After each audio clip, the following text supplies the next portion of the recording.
Welcome back. You're listening to The Voice of Russia in London. My name is Brendan Colt.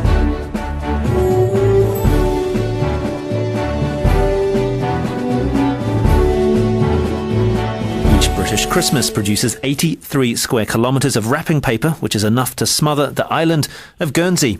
We also throw out the equivalent of 2 million turkeys, 5 million Christmas puddings and 74 million mince pies. With a total Christmas food bill averaging around £170 per household, over a third of us admit to throwing away more food at Christmas than at any other time of the year. Added into the mix are Christmas trees, transport, and you quickly find that the environmental footprint over the season spikes significantly. So when we are doling out the presents and enjoying Yuletide cheer, should we be more aware of what we consume and the impact it has? We dream about a white Christmas. Why don't we start thinking about a green one? And how on earth do we go about this? Well, to discuss this, I'm joined in the studio with Bruce Davis. He's the founder and retail director of Abundance Generation. Also here is Nigel Berman, founder and director of NigelEcoStore.com. That's an online eco retailer. And Julian Borer, who's a creative strategist specializing in sustainability branding. On the line, we have Colin Palmer, a member of the British Christmas Tree Growers Association. A warm welcome to you all. First of all, Bruce, do we consume too much at Christmas? Yes, I think it's got to the point now where it's perhaps getting a little bit obscene, and the amount that we're consuming has sort of escalated over time. And what we've been trying to do at Abundance is say maybe don't stop consuming, but maybe think about the things you're consuming and maybe take a little bit of time over the choices that you're making. So rather than just sort of cluttering up our homes, and I think a lot of our customers sort of say, I've just got more clutter this year than I had last year, is try and come up with a gift that's a little bit more meaningful. Now, we've got a particular thing that it seems as though the big global brands are trying to take on the meaning of Christmas as just another way of getting us to consume more of the stuff we consume all year round. And we're sort of challenging the idea that, say, for example, the John Lewis ad gives us a meaning for Christmas this year. And maybe we should be looking a bit broader at what we're doing with our money. And in our case, you can buy someone an investment in a renewable energy project and gift that as you would gift anything else. Taking the John Lewis ad, actually, Julian, you specialise in branding and sustainability branding. Do you think it's odd that there was quite a big furore, or at least a lot of anticipation over an ad for a store that sells us stuff over Christmas? Sadly, no. Christmas has turned into this slightly bizarre collision between galloping sentimentality and our gene pool imperative. We could blame all the corporations like the John Lewis's, like whatever, for this, this need for us to consume way too much. Vulgar, I would agree with you, it's almost become unpleasant amount. But sadly, that I have to deal a lot with the human imperative that exists under this. There is a basic gene pool need that we think the more stuff we have, the further up the gene pool consideration list we get, more chance of immortal genes. And people like John Lewis, I think, sadly, just use that against us and are able to create these huge surges of interest in something that actually, to the point made earlier, is quite vulgar. Can you explain the gene pool theory? It's one I haven't heard before. You mean that we basically want to surround ourselves with more and more possessions because that makes us feel better about ourselves? Or if you go back to a quite primal level, as you improve your own performance as a creature, as a species, and utilise different tools and attributes that make you more likely to survive, protect, nurture, feed, you become more attractive as a mate. Now, we just have our own human, slightly bizarre version of that, which has taken all the old useful skills of being able to thrive under duress, raise families, find food, and that seems to have been kind of mutated into this thing that goes, I've got a shinier car, I've got a bigger house, I've got more tech kit. And so we've got a kind of strange, weird version of it. And I think that's what all these ads feed on. It's a little bit of, I don't want to look less than someone else.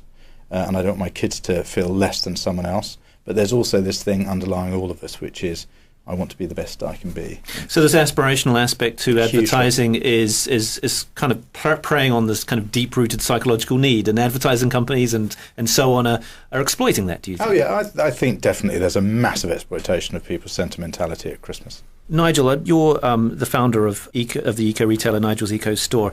Do you think that we're more materialistic, say, now when we see these John Lewis ads and so on, than we were 25 years ago, a generation ago? Are we becoming more obsessed with owning stuff and buying stuff and having the latest gadgets which you can give at Christmas?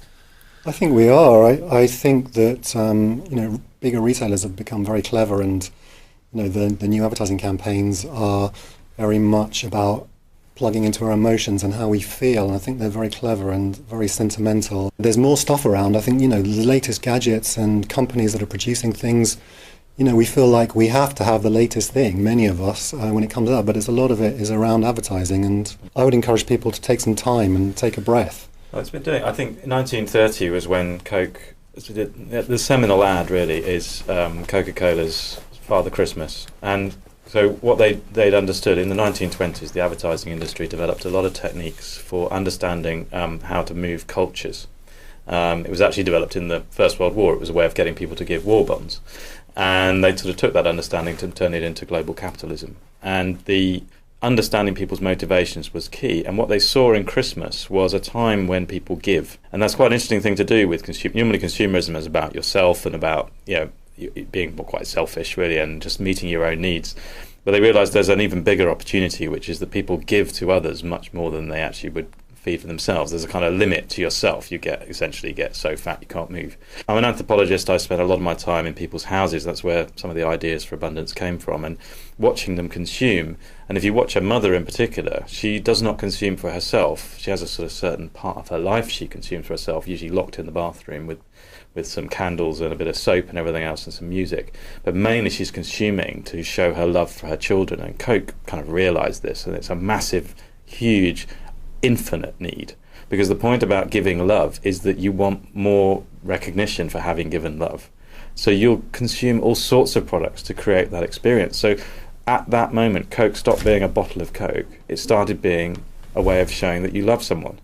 And the point about wanting to show that you love someone is you'll keep doing it and keep doing it because it makes you feel good, no matter how high you are on the sugar and the caffeine, in order to achieve that experience. So it's that was the sort of seminal moment where I suddenly stopped consuming these brands because of need, and I started to try and create meaning with them, such that then, and that's why it's so important that Father Christmas is holding the bottle of Coke. They're saying we are absolutely integral to what Christmas means. That's such that now we almost call the starting gun on Christmas, which is when you start seeing the first Christmas ads.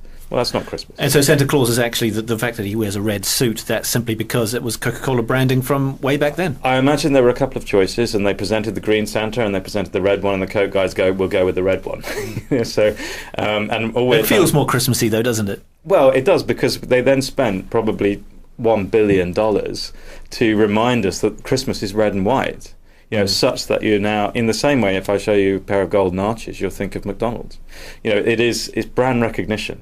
And all we're trying to do is, if you want to reclaim Christmas, you've actually got to play branding at the same game and say, we will reclaim Christmas as green by having a green Santa. I know, we'll put them in a head-to-head, and in a fight, the green Santa will win, because he's generally portrayed as being quite sprightly. He's a little bit younger, and he certainly hasn't been drinking Coke for 60 years. So I think actually, if we could get...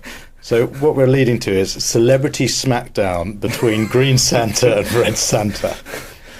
Julian, just following on this point, effectively Bruce is saying that there's a kind of selflessness in consumption, because there's only a limit to how much you can consume, and actually Christmas is kind of tapping into that selflessness rather than the selfishness that we kind of associate with excessive consumption. That's definitely one of the insights that sits right at the centre of it and is utilised by a number of people in a number of different ways. I referred something recently where we were talking about how we choose to live our lives and how we consume the life that we lead.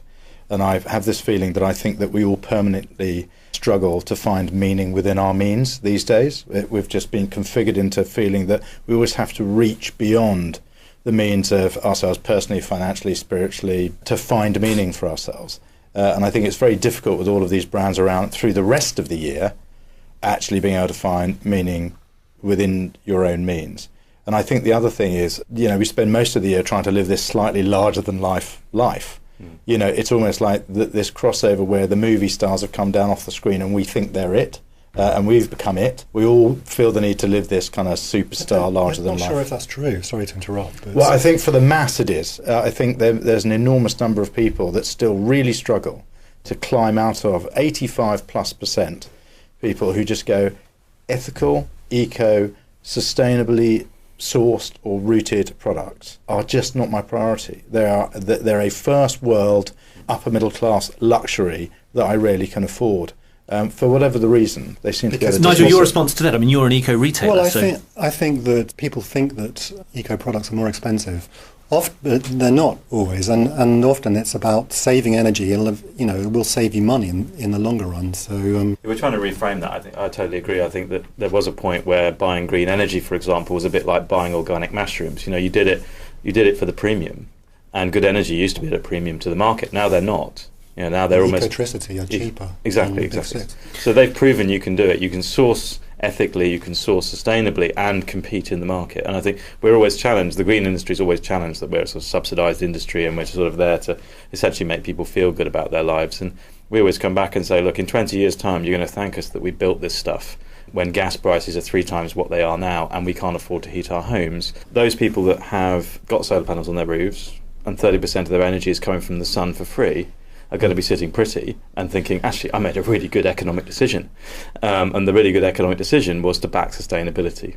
For me, we've got to reframe the discussion so that, to the point about the word eco, the word eco has become, to me, a sort of proxy for expensive.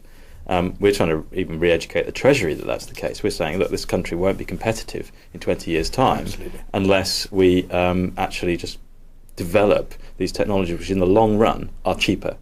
And it's that long view that we're trying to take. An investment in renewable energy is a 20 to 25 year investment. And this is the point I think about Christmas, is that we've got obsessed with Christmas in the now, Christmas as it is now. We're not celebrating a tradition. We're always just trying to have a more rich, more and ultimately overdo it, a more rich experience in the moment. What about the environmental footprint? I'll bring in Colin Palmer. You're a member of the British Christmas Tree Growers Association. You grow Christmas trees on a small holding in Herefordshire. Is the reason you do that because you're concerned of the carbon footprint that we leave over this period of the year? That has come as a secondary effect. It's now quite an important effect, but initially it certainly wasn't. Initially, as with I think many other small growers, we had a hectare of ground and we thought, what should we do with it? And as I work in the forestry industry and know and enjoy trees, then trees it was. And I suppose Christmas trees, as a relatively short rotation, it means that you can actually get some economic benefit as a grower 6 or 7 years after you've started to grow them. So my initial thoughts were really, how can I nicely use a hectare of ground? But once you get into it, then of course your strategies evolve around the understanding that the more sustainably you grow your trees, the cheaper it is to grow the trees. Because if you work with nature, then nature actually will sort out most of your problems for you. So your strategy develops along those lines. And how has your strategy developed over the years? I mean, you're saying that you're growing them more sustainably now than you were when you first started. Well, certainly. I think there's a pretty steep learning curve, as anyone who starts growing Christmas trees will tell you. Initially, you get all sorts of things wrong. The classic thing was you grow trees, say, for 4 years, they're looking nice, and then all of a sudden, in July, they start to go brown. People don't want brown trees. What can I do about it? And you consult an expert. He says, well, what you've got is aphids. So what do you do about the aphids? Going back 30 years, we used to put all sorts of rather nasty insecticides on. Very broad spectrum, killed all the aphids, but of course they also killed all the predators. So now we are much more circumspect. Yes, we still use insecticides, but we will use them when the predator population are largely either in the egg stage or hibernating out of the way, and we will use insecticides which are very, very selective, i.e. they only kill, shall we say, the aphids or the mite eggs. And therefore it is leaving our beneficial insects to actually chobble up all the remainder of the pests. And that has, again, a follow-on effect in that by leaving some of the insects on the trees for beneficials to chobble up, it means that actually your bird population also flourishes. Every time I go out and work in the trees, I will find the tits, the robins, the linnets, goldcrests. They'll all be there chirping away, and it's surprising how much wildlife a commercial Christmas tree plantation will sustain. You're listening to The Voice of Russia in London. My name is Brendan Cole. We're discussing how to have a green Christmas. With me in the studio is Nigel Berman, founder of nigelsecostore.com. Bruce Davis, Retail Director of Abundance Generation, that's a group which deals with renewable energy projects. Julian Borer, Creative Strategist specialising in sustainability branding. And on the line, Colin Palmer from the British Christmas Tree Growers Association. And do you think perhaps if people realised these knock-on benefits that they would perhaps be more inclined to buy a real Christmas tree as opposed to a fake one? I think it comes back to what one of your early speakers was saying, is do people, when making a purchase, do they think environment first, or does that come on as an ancillary thought? My suspicion is that most people buy a real Christmas tree because of the tradition. I mean, in reality, it's a really weird thing to do. Why the heck should any sane person want to cut a tree, bring it in their living room for 3 or 4 weeks, and then take it out and burn it? It's really a very odd tradition. However, it's a tradition we've got, and actually there are real environmental benefits that come as part of as a result of that tradition. I mean, if you have a fake tree, the tree can last potentially 20 years. I don't know. I mean, what is the environmental impact of that? Is it fake versus real? So let's take our fake tree, which lasts possibly, well, it may last 20 years, but how many people actually keep it for 20 years? There's a thing called fashion, and fashions change. And if you bought your tree in 1993, I think you feel a bit embarrassed about putting it up now because the fashion has moved on so much. So I would say that the likelihood is that a lot of people change their trees at least every 5 years. But in terms of the environmental footprint, yeah, of course, one could argue that one trip to the supermarket to buy a tree every 5 years is going to give you a lower CO2 emissions imprint from travel than going every year to buy a real tree. Bruce Davis, I suppose the carbon footprint is something that we're more aware of at this time of year. I mean, how bad is it? You know that your view is that we consume too much, but what about our carbon footprint? We should be concerned equally about that. I wish we were. I mean, I think people find the idea of carbon footprint slightly strange because it's a bit like making people feel guilty for something that they think is doing something nice, like having a Christmas. So sometimes it's counterproductive. It's sort of like a little bad conscience on your shoulder when you're in the supermarket. And the problem is that you're kind of trying to compete with a lot of messaging which is saying how, well, if you really love your children, you will do this. And so people will trade it off. I think what we try and say with Abundance is saying, well, actually, this is about really asking yourself what you're doing with your money and the impact that it's having, positive or negative. So I think sort of building up a sort of carbon guilt, if you like, I think was one way of doing that. And I think what people tend to do is, as with any type of guilt, is they've got short memories. And they're very good at being in denial. On the other side, though, if you say you're doing something positive, so our consumers get a direct benefit, which is that if they're invested in the wind turbine and it's windier, they get more money. And if it's less windy, they get less money. So they're making about an 8% return on their money for 20 years. But that varies according to the wind. So suddenly they become very interested in the weather. By being very interested in the weather, they start to sort of consider the fact that actually the environment is what's powering this stuff. And that actually electricity even is something that's actually real and tangible and has to be produced somewhere. So you kind of got this problem that we talk about carbon footprint, but actually if you ask the average person, they don't actually understand how electricity works. So for example, if I said you want to switch your energy to green energy, and I said maybe that's a Scottish supplier of green energy, that's where a lot of our green energy comes from, they're kind of worried that it has to be shipped in trucks down to their end of the country and then somehow put in the wires. They don't actually understand. And that was someone who said that was a 30-something educated oil trader.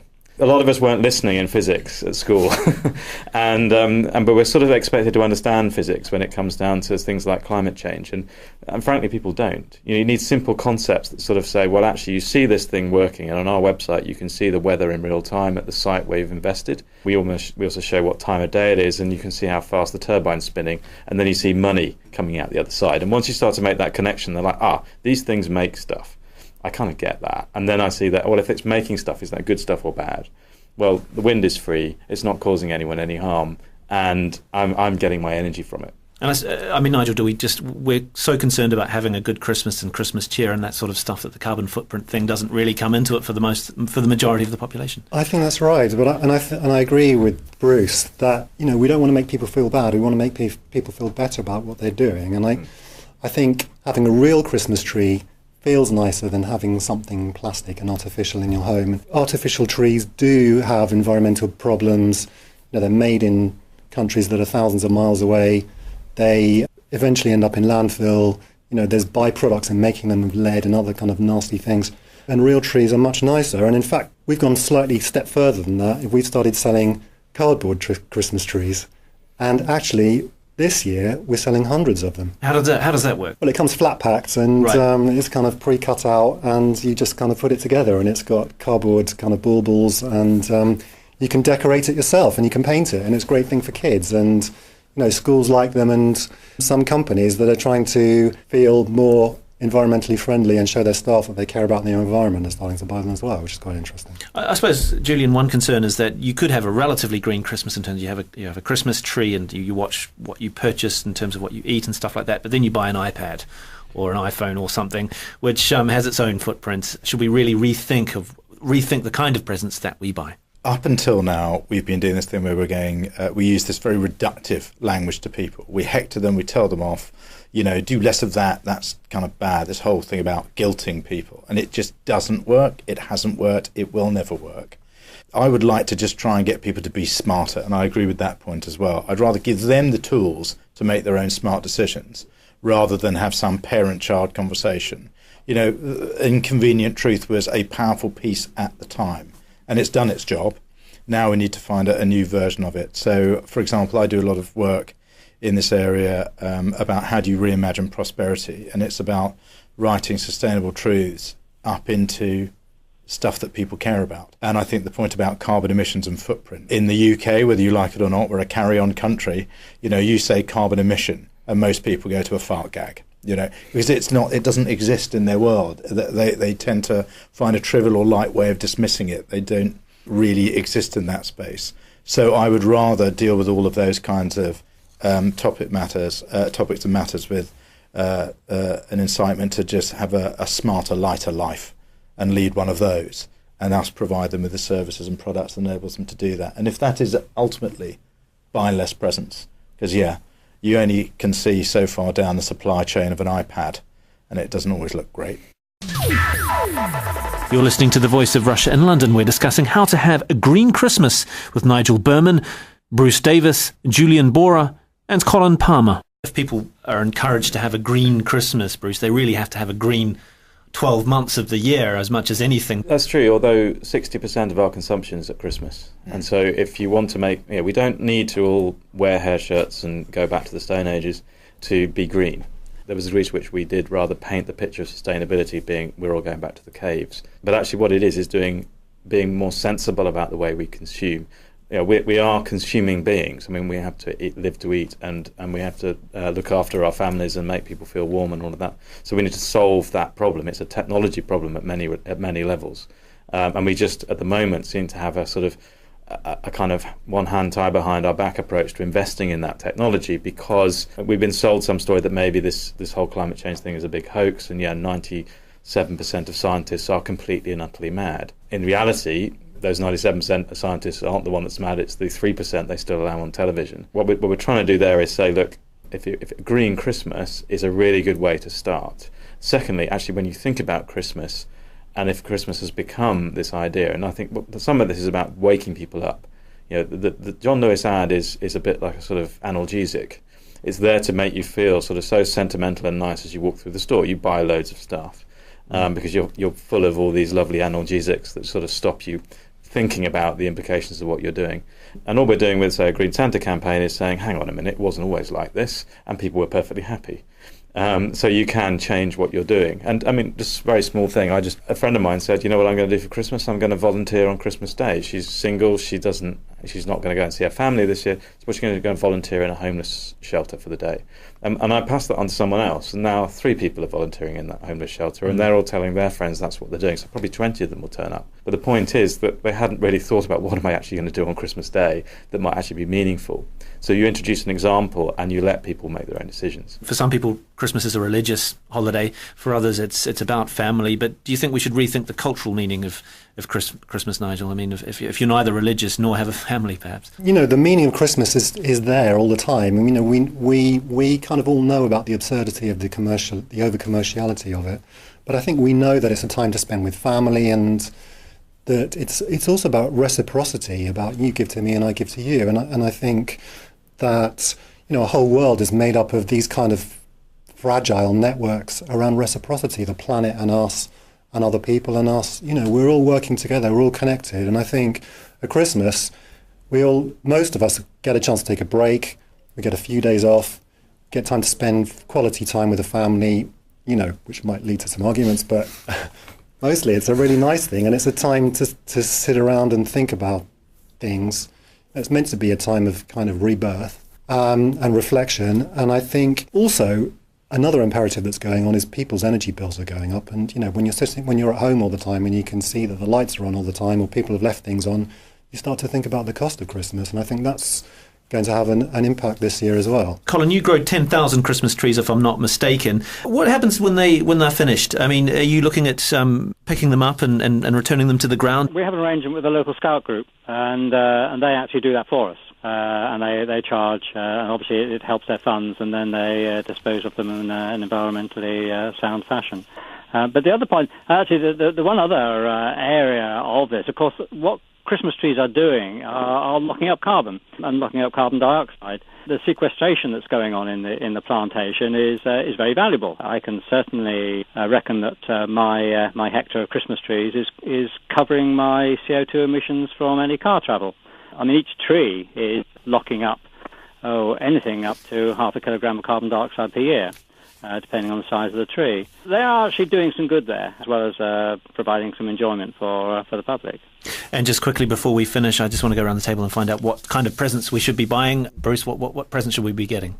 Well, I mean, I think obviously we're offering people the chance to gift an investment. This is the first time that's ever been able to be done. So people can just go online and they can say, rather than giving £50 of something they don't need, they can buy £50 worth of a wind turbine investment that pays them a return for 20 years. Alongside that, I think there's also friends of mine on Facebook, they're just making presents. So I can buy the presents from a friend to give to another friend, which I think is a particularly nice thing to do.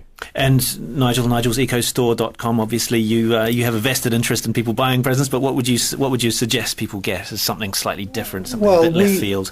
We do actually push a message of buy less stuff, but if you're going to push me on the best Christmas presents this year, I think they're going to be a cardboard rocket playhouse for children, a Wonder Bag, which is a power-free slow cooker, and an eco kettle, which saves 30% of the energy of a normal kettle. Julian, you persuaded me not to go to John Lewis this year. What should I buy for Christmas, do you think? It's actually probably I'd rather you did something. The gift would be, and I would say it to anybody, go out, find an old person who's been there, seen it and done it, and ask them how to just live a bit smarter and lighter and wiser and greener, because I think all the wisdom's there. We just need to unlock it. Well, on that note, I'd like to finish, but thank you very much. That's Julian Borah. He's a creative strategist who specialises in sustainability branding. Also here was Nigel Berman, who's the founder and director of nigelsecostore.com. That's an online eco-retailer. And Bruce Davis, founder and retail director of Abundance Generation. That's a group which links up communities and individuals with renewable energy projects. On the line, we had Colin Palmer, a member of the British Christmas Tree Growers Association. Thank you all very much for joining me, Brendan Cole, on The Voice of Russia in London. Footprint over the season spikes significantly. So when we are doling out the presents and enjoying Yuletide cheer, should we be more aware of what we consume and the impact it has? We dream about a white Christmas. Why don't we start thinking about a green one? And how on earth do we go about this? Well, to discuss this, I'm joined in the studio with Bruce Davis. He's the founder and retail director of Abundance Generation. Also here is Nigel Berman, founder and director of nigelsecostore.com. That's an online eco-retailer. And Julian Borah, who's a creative strategist specialising in sustainability branding. On the line, we have Colin Palmer, a member of the British Christmas Tree Growers Association. A warm welcome to you all. First of all, Bruce, I mean, do we consume too much at Christmas? Yeah.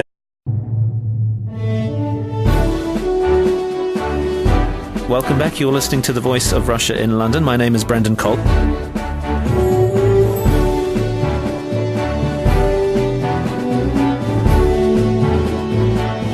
British Christmas produces 83 square kilometres of wrapping paper, which is enough to smother the island of Guernsey. We also throw out the equivalent of 2 million turkeys, 5 million Christmas puddings and 74 million mince pies. With a total Christmas food bill averaging around £170 per household, over a third of us admit to throwing away more food at Christmas than at any other time of the year. Added into the mix are Christmas trees, transport, and you quickly find that the environmental amount. But sadly, that I have to deal a lot with the human imperative that exists under this. There is a basic gene pool need that we think the more stuff we have, the further up the gene pool consideration list we get, more chance of immortal genes. And people like John Lewis, I think, sadly, just use that against us and are able to create these huge surges of interest in something that actually, to the point made earlier, is quite vulgar. Can you explain the gene pool theory? It's one I haven't heard before. You mean that we basically want to surround ourselves with more and more possessions because that makes us feel better about ourselves? Or if you go back to a quite primal level, as you improve your own performance as a creature, as a species, and utilise... I think it's got to the point now where it's perhaps getting a little bit obscene, and the amount that we're consuming has sort of escalated over time. And I mean, what we've been trying to do at Abundance is say maybe don't stop consuming, but maybe think about the things you're consuming and maybe take a little bit of time over the choices that you're making. So rather than just sort of cluttering up our homes, and I think a lot of our customers sort of say, yeah, well, I've just got more clutter this year than I had last year, is try and come up with a gift that's a little bit more meaningful. Now, we've got a particular thing that it seems as though the big global brands are trying to take on the meaning of Christmas as just another way of getting us to consume more of the stuff we consume all year round. And we're sort of challenging the idea that, say, for example, the John Lewis ad gives us a meaning for Christmas this year. And maybe we should be looking a bit broader at what we're doing with our money. And in our case, you can buy someone an investment in a renewable energy project and gift that as you would gift anything else. Taking the John Lewis ad, actually, Julian, I mean, you specialise in branding and sustainability branding. Do you think it's odd that there was quite a big furore, or at least a lot of anticipation over an ad for a store that sells us stuff over Christmas? Sadly, no. I mean, Christmas has turned into this slightly bizarre collision between galloping sentimentality and our gene pool imperative. I mean, we could blame all the corporations like the John Lewises, like whatever, for this, this need for us to consume way too much. Vulgar, I would agree with you, it's almost become unpleasant.